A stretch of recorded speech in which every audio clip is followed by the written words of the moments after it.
Baboon TV presents 10 Deadly Ninja Tools. Number 10. Cat's Eyes. Ninjas were trained in nekome-jutsu, which is the ability to tell time just by looking at a cat's eye very closely. They have very sensitive eyes and their pupils adjust to the changing light throughout the day. With this knowledge, ninjas were able to accurately guess to within the hour what time it was. Number 9. Mizu-gumo. The device was made of 4 curved planks of either wood or inflatable animal hide that were strung together with a 5th plank in the middle. To this day, historians are not completely sure how mizu-gumo were used. The obvious guess is that the 5th plank was worn on the foot and, with another one on the other foot, allowed the ninja to walk on water. But most likely the mizu-gumo were used more for wading through swampy marshes than to stay afloat. Number 8. Saoto Hikigane. It's been nicknamed the ear trumpet because that's exactly what it looks like. They were cone-shaped and were made of metal or sometimes wood. The ninja would place the wide end to a wall so that the sound coming through was magnified and funneled into his or her ear. Number 7. Donohi. Ninjas were expert fighters, but even they couldn't fight chilly temperatures without a little help. They often used body warmers named donohi to survive long stakeouts in cold weather. The body warmers were commonly made of bamboo, iron, or copper. They contained flammable materials such as gunpowder, alcohol, and cloth. Once lit, the fuel could burn for hours and even days. Number 6. Kanzashi. It is well documented that ninjas could turn just about anything into a weapon. Of course, having something long and sharp hidden in their hair didn't hurt either. In feudal Japan, women often wore long ornamental hairpins called kanzashi.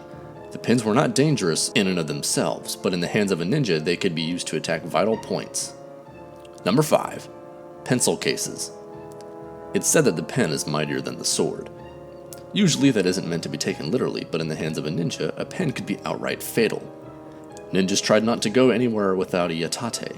This was a small cylinder that was sometimes made from bamboo, although they were usually made out of metal. At one end was a small container to hold ink, while the rest of the cylinder was hollow to hold the small calligraphy brush. Number 4. Nails. Metal fingernails called nikote were a favorite among female ninjas. The nails were attached to the fingers in numerous ways. Sometimes they were molded in a way similar to a thimble, and other times they were attached by a band around the fingertips like a ring. The nails themselves were usually made out of iron, but in a pinch they could use thin pieces of bamboo. Number 3. Crickets. Ninjas were masters of stealth and were trained to be able to approach enemies silently. However, there were times when a completely silent approach was impossible, even for a ninja.